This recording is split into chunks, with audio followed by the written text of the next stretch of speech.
Students, तो chapter था हमारा 5th, एक्सरसाइज है अपनी 5.2, क्वेश्चन है अपना 8th क्वेश्चन में बच्चों क्या दे रखा है कि NAP consist 50 terms if which third term is 12 and last term is 106, then find the 29th term। यानी कि एक एपी में एनएपी कंसिस्ट 50 टर्म्स, यानी कि एन इक्वल टू क्या अपना 50 टर्म्स दे रखी है, जिसकी थर्ड टर्म दे रखी है अपनी, क्या दे रखी है थर्ड टर्म 12, और लास्ट टर्म क्या दे रखी है आपकी 106। आपने क्या करना है कि A29 यानी कि 29th टर्म आपने फाइंड करनी है। तो इसके लिए बच्चों हम क्या करेंगे, जब लास्ट टर्म अपनी 106 दे रखी है तो लास्ट टर्म का मतलब क्या है, हमारे पास कुल 50 टर्म्स हैं, यानी कि 50 पद दे रखे हैं, और लास्ट हमारा क्या हो जाएगा, यानी कि 15 टर्म क्या हो जाएगी अपनी 106। अपने लिए 50वीं संख्या क्या हो जाएगी, लास्ट संख्या हो जाएगी, अंतिम संख्या हो जाएगी। यानी कि थर्ड टर्म को आप क्या लिख सकते हैं, a + 2d = 12 equation 1। Last term को यानी कि 50 टर्म को क्या लिखेंगे, a + 49d = क्या हो जाएगा 106। सेकंड इक्वेशन हो जाएगा। जब अपने पास दो इक्वेशन है तो सब्ट्रैक्ट करेंगे, subtract equation first from second, यानी कि सेकंड में से फर्स्ट माइनस करेंगे। सेकंड क्या है, a + 49d = 106। थर्ड टर्म क्या है, a + 2d = 12। ये माइनस माइनस माइनस ये कैंसिल हो जाएंगे, तो 47d = क्या बच गया आपका 49, यानी कि 94। d = क्या हो जाएगा 94/47, ये कैंसिल हो जाएगा 2 पे। d की वैल्यू क्या है आपकी 2। d की वैल्यू जब 2 हो जाएगी तो किसी भी इक्वेशन में रख दीजिए आप, चाहे फर्स्ट में रखिए चाहे सेकंड में। तो put the value of d in equation first में d की वैल्यू रखेंगे, a + 2 * क्या जाएगा 2 = क्या जाएगा 12, a + 4 = क्या जाएगा 12, a की वैल्यू क्या जाएगी 12 - 4, a की वैल्यू क्या है आपकी 8। जब अपने पास a और d की वैल्यू हो तो हम क्या लिख सकते हैं, 29th टर्म को आप क्या लिखेंगे, a + 28d। तो यहां a की वैल्यू क्या अपनी 8, 28 * d की वैल्यू क्या अपनी 2, तो 29th टर्म क्या है आपकी 8 + 28 = 56, यानी कि 29th टर्म क्या है आपकी 64। ठीक है बच्चों, देखिए क्या दे रखा था अपना कि एक एपी में 50 पद हैं, जिसका तीसरा पद क्या है 12 है, और अंतिम पद क्या है 106 है। अंतिम पद का मतलब क्या है, हमारे 50 पद दे रखे हैं तो अंतिम पद 50वां पद है, तो a50 = क्या हो गया 106, यानी कि 106। तीसरे पद को लिख लिया आपने, a + 2d = 12 equation first. 50 term को लिख लिया आपने, a + 49d = 106। जब दो इक्वेशन अपने पास हैं तो दो में से एक घटाने पर, यानी कि दो समीकरण, दो में से एक माइनस कर दी। माइनस करने के बाद आपने क्या किया, d की वैल्यू फाइंड की, सारा अंतर आपको पता लग गया कि 2 है। इस d की वैल्यू आपने इक्वेशन 1 में रख दी, यानी कि d का मान समीकरण 1 में रखने पर 1 में वैल्यू रख दी d की, तो a की वैल्यू क्या है आपकी 8। a की और जब d की वैल्यू हो तो 29वां पद क्या लिख सकते हैं, a + 28d। तो a 29 को a + 28d लिख दिया, तो a की और d की वैल्यू रख दी आपने, a की वैल्यू 8, d की वैल्यू 2, तो 8 + 28 तो कितना हो गया 56, 56 और 8 कितने हो गए आपके 64। तो इस प्रकार आप क्या कर सकते हैं, इस प्रकार आप 29th टर्म आप फाइंड कर सकते हैं। ठीक है बच्चों, तो ये था क्वेश्चन नंबर 8। अब क्वेश्चन नंबर 9 देखिए।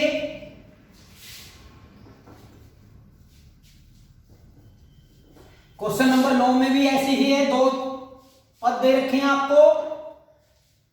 तो देखिए क्वेश्चन नंबर 9 क्या दे रखा है। क्वेश्चन नंबर 9 में if third term and ninth term, एक तो थर्ड टर्म दे रखी है आपकी और एक नाइन्थ टर्म आपको दे रखी है। थर्ड टर्म क्या आपकी 4 और नाइन्थ टर्म क्या आपकी -8। तो इस प्रकार आपने क्या करना है कि आपने देखना है कि इसकी जीरो कोई पद है या नहीं है। Which term of this AP is zero, यानी कि इसका कोई जीरो, इसकी कोई टर्म है या नहीं है। तो इसके लिए ए एन क्या दे दिया आपका, जीरो दे दी। ए एन क्या दे दिया, जीरो। ठीक है, तो बच्चों यहां से हम क्या करेंगे, थर्ड टर्म को क्या लिख लेंगे, +2d = 4 equation first. Ninth term को क्या लिख लेंगे, a + 8d = -8 इक्वेशन सेकंड। ठीक है बच्चों, तो यहां क्या करेंगे, subtract equation first from second, यानी कि समीकरण 2 में से एक घटाने पर समीकरण 2 क्या है, a + 8d = -8। थर्ड टर्म क्या है, a + 2d बराबर क्या हो जाएगा, 4। माइनस करेंगे जब ये माइनस हो जाएगा कैंसल। यहां क्या बच गया आपका, 6d = -12। d की वैल्यू क्या आएगी आपकी, -12/6 कैंसिल होके d की वैल्यू क्या आएगी, -2। d की वैल्यू क्या आई आपकी, -2। d की वैल्यू समीकरण 1 में रखने पर, यानी कि put the value of d in equation first. d का मान समीकरण 1 में रखने पर a + 2 गुणा में -2 बराबर क्या हो गया आपका, 4। तो a का मान क्या आया, a का मान देखिए, a का मान क्या आएगा आपका, माइनस के कितना हो जाएगा, 4 बराबर 4। a बराबर क्या आया, ये 4 इस साइड जाके क्या हो जाएगा, प्लस का। a का मान क्या है आपका, 8, यानी कि पहली संख्या है जो क्या है आपकी 8। पहली संख्या 8 है, तो इसका मतलब क्या हो गया आपका, a और d है तो आपने लास्ट टर्म देखनी है। तो इसके लिए आप a n = क्या आएंगे, a + n - 1 * d, यानी कि आखिरी पद क्या अपना 0। a का मान क्या है आपका 8 प्लस, यानी कि n - 1 बराबर क्या, गुणा में क्या हो जाएगा, -2। 8 को इस तरफ ले आइए, किस चीज का हो गया आपका, माइनस का। बराबर क्या हो गया, -2 गुणा में n - 1। माइनस से माइनस कैंसिल, 2 इसके बाद में आ जाएगा। तो n - 1 क्या बच गया आपका, 8/2।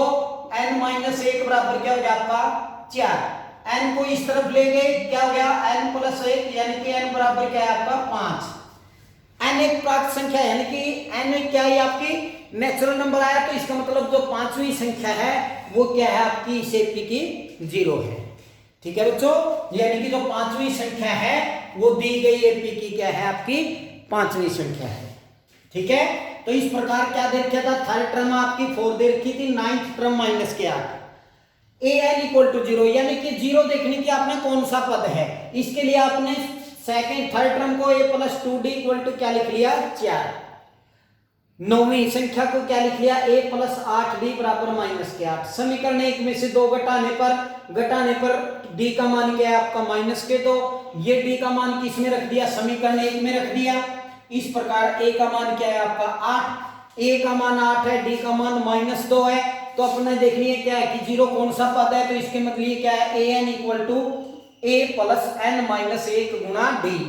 an का, a का और d का मान रखने के बाद आपने n की वैल्यू निकाली, n की वैल्यू क्या है आपकी 5। तो इस प्रकार इस एपी का पांचवा पद क्या है आपका 0 है। ठीक है बच्चों, और 10वां क्वेश्चन देखिए। 10th क्वेश्चन क्या है,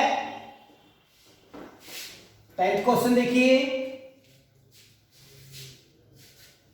क्वेश्चन नंबर 10। इसमें क्या दे रखा है बच्चों कि 17 टर्म, द 17th यानी कि 17वीं टर्म किसी एपी की 7वीं टर्म 10वीं टर्म से क्या है 7 अधिक है। 17 टर्म इज एग्जिस्ट फ्रॉम या इट्स 10th टर्म 7, यानी कि किसी एपी की 17वां पद 10वें पद से क्या है 7 अधिक है, यानी कि जो 17वां पद है वो बड़ा है किससे 10वें पद से। अब 17 को क्या लिखेंगे a प्लस 16d बड़ा है किससे a प्लस 9d से।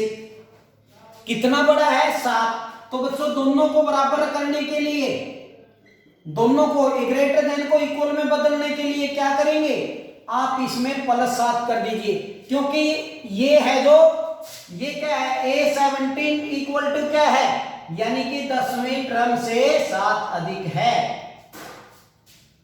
ठीक है 7 अधिक है तो इसका मतलब क्या है जब 10वीं टर्म में 7 जोड़ देंगे तो दोनों क्या हो जाएंगी बराबर हो जाएंगे।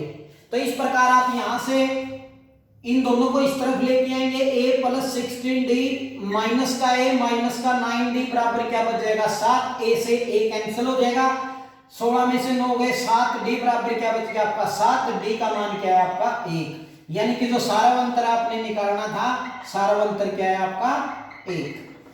कॉमन डिफरेंस आपने फाइंड करना था, बिल्कुल आसान। कॉमन डिफरेंस क्या है आपका 1 आया। इसमें क्या दे रखा था बच्चों कि जो 17वीं टर्म है वो 10वीं टर्म से 7 अधिक है, तो इसके लिए यानी कि 17 term is greater than 10th term, 17 को a plus 16d is greater than a plus 9d, यानी कि 10वीं टर्म को a प्लस 9d, 17 को लिख लिया a प्लस 16d। दोनों को इक्वल करने के लिए क्या है यानी कि जो ये है 17 टर्म ये 7 अधिक है इससे, तो हमने क्या किया 10वीं टर्म में क्या कर दिया 7 ऐड कर दिया, इसको कैलकुलेट किया, तो इस प्रकार कॉमन डिफरेंस क्या है आपका 1। ठीक है तो ये बिल्कुल आसान सा था बच्चों, यानी कि यहां से कॉमन डिफरेंस आपने फाइंड करना था। कॉमन डिफरेंस क्या है आपका 1। क्वेश्चन नंबर 11, क्वेश्चन नंबर 11 में क्या देखा है बच्चों, देखिए कि विच टर्म ऑफ कोई एपी दे रखी है, एपी क्या दे रखी है 3, 15, 27, 39 सो ऑन। वे कौन सी संख्या 54वीं यानी कि an इक्वल टू क्या दे रखा है a54 प्लस 132, यानी कि कौन सी संख्या 54वें पद से 132 अधिक है। तो इसके लिए हमने क्या किया यहां से a फाइंड किया 3, d फाइंड किया 15, यानी कि क्या करेंगे सेकंड टर्म में से फर्स्ट माइनस करेंगे, 15 माइनस 3 इक्वल टू 12, 27, यानी कि क्या करेंगे आगे थर्ड टर्म में से second term minus 27 minus 15 equal to 12, d का मान क्या है आपका 12। यहां से हम 54th टर्म फाइंड करेंगे, 54th को क्या लिख सकते हैं a प्लस 53d, यानी कि 54वीं टर्म को आप क्या लिख सकते हैं a प्लस 53d। यहां से 54वीं टर्म क्या है आपकी a का मान क्या है आपका 3, 53 गुणा में d का मान क्या है आपका 12, तो 54वीं टर्म यानी कि 54वीं टर्म क्या है आपकी 3 प्लस 12 की 36, 60 और 3 63, यानी कि 54वीं टर्म क्या है आपकी 54 टर्म 639, यानी कि 639। 50 टर्म ये है, तो यानी कि लास्ट टर्म आपने देखना है कि कौन सा टर्म यानी कि कौन सा पद इससे क्या 132 अधिक है, तो an क्या हो गया आपका 54वीं टर्म क्या रख दिया आपने 639 प्लस 132, यानी कि an इक्वल टू क्या है आपका 9 तो 11 साले 3 3 6 और 1 7 और 1 7, यानी कि 771 जो है वो क्या है आपकी लास्ट टर्म है, अंतिम पद है अपना, क्या है अंतिम पद है। तो इसके लिए हम क्या करेंगे an वाला फार्मूला रखेंगे a plus n minus 1 into D. an क्या है 771, d क्या है 3 प्लस n घटा 1 गुना में 12, 3 को इस साइड लेंगे क्या हो जाएगा माइनस 12 गुना में n घटा 1, घटाइए 11 में से 8 यहां बच गए 6, 768, भाग में क्या हो जाएगा 12 बराबर क्या बचेगा n घटा 1। 12 से ये कैंसिल हो जाएगा यानी कि 768 बटे 12 बराबर n घटा 1। ये कट जाएगा 12 छिके 72 4 12 चौक 48 यानी कि 64 बराबर क्या आया n माइनस 1। एक को इस तरफ ले आइए प्लस 1 बराबर क्या हो जाएगा n का मान क्या आया 65 यानी कि 65। जो 65वां पद है वो क्या है कि 65वां पद 54वें पद से क्या है 132 अधिक है। तो देखो बच्चों क्या दे रखा था, एक एपी दे रखी है अपनी 3 15 27 39 इस प्रकार। आपने बताना कि कौन सी संख्या 54वें पद से 132 अधिक होगी, यानी कि अपने लिए आखिरी पद क्या हो गया 54वें टर्म में क्या करेंगे 132 जोड़ देंगे। तो इसके लिए हमने क्या किया, पहले 54वीं टर्म फाइंड की, ए फाइंड किया डी फाइंड किया, यानी कि प्रथम पद और सारांतर ज्ञात किया। 54वीं टर्म को आप क्या लिख सकते हैं ए प्लस 53 डी। तो 54वीं टर्म क्या आई ए 3 प्लस में 53 गुणा में 12 गुणा करिए तो क्या आया 54वां पद 639। इसमें क्या किया आपने 132 जोड़ दिया तो अंतिम पद यानी कि अपने लिए आखिरी पद क्या है आपका 771। 771 अपने लिए आखिरी है तो आपने फार्मूला यूज कर लिया n की वैल्यू ज्ञात करने के लिए। n की वैल्यू ज्ञात करने के लिए a n की वैल्यू रख दी, a की वैल्यू और d की, इसको कैलकुलेट किया तो n की वैल्यू क्या आई 65, यानी कि जो 65वीं संख्या है वो क्या है 54वीं टर्म से 132 अधिक है। ठीक है बच्चों, तो नेक्स्ट देखिए 12वां क्वेश्चन,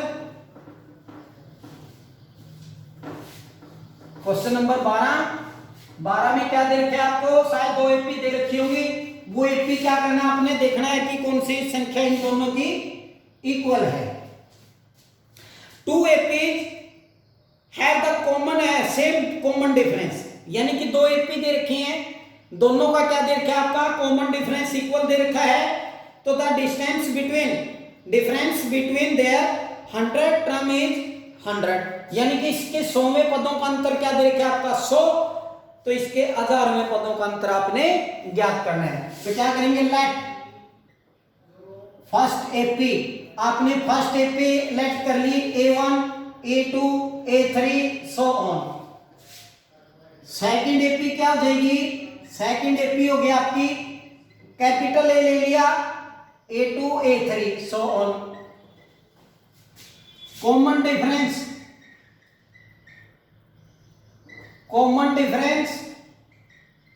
यानी कि D इक्वल टू क्या दे रखा है आपका, कॉमन डिफरेंस दे रखा है D, common difference are both AP are same, common difference both AP are same, equal दे रखा है, यानी कि क्या हो गया आपका D हो जाएगा, कॉमन डिफरेंस क्या हो गया आपका D। तो इसके लिए 100 टर्म ऑफ फर्स्ट एपी, यानी कि पहली एपी की 100 टर्म क्या होगी आपकी 100 टर्म होगी A plus 99D equation first. Second term की 100 टर्म ऑफ सेकेंड एपी की क्या होगी A 100 equal to A plus में 99D, यानी कि इन दोनों का difference between according to question इन दोनों का difference A plus 99D minus A plus 99D equal to क्या दे दिया आपका 100, यानी कि दोनों का डिफरेंस A प्लस 99D, जब इस माइनस की प्रोडक्ट करेंगे तो दोनों का साइन चेंज हो जाएगा, इक्वल टू क्या है 100। 99D से 99D cancel, A minus capital A क्या है आपका 100, यानी कि ये अपना गिवन है।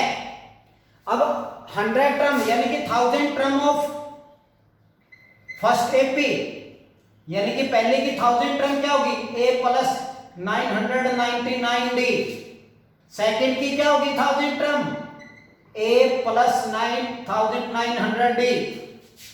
इन दोनों का डिफरेंस निकालेंगे आप ए प्लस 999d माइनस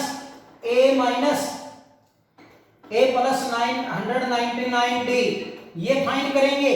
तो यहां से हमने क्या किया, वही इस माइनस की प्रोडक्ट करेंगे तो दोनों के साइन चेंज हो जाएंगे और इससे ये कट जाएगा, यानी कि डिफरेंस क्या आया,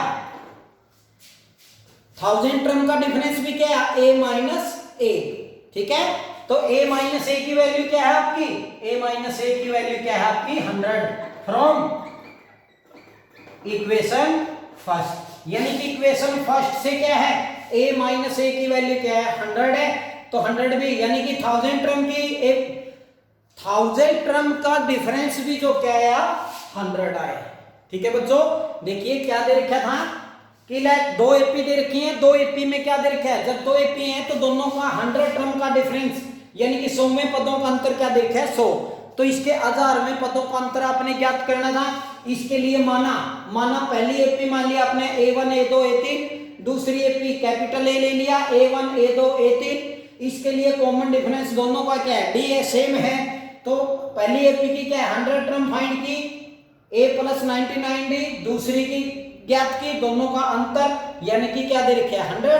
इस प्रकार 1000वां पद क्या हो गया, पहली एपी का 1000वां पद a प्लस 999d और दूसरी एपी का क्या हो गया a प्लस 999d, दोनों का अंतर ज्ञात किया।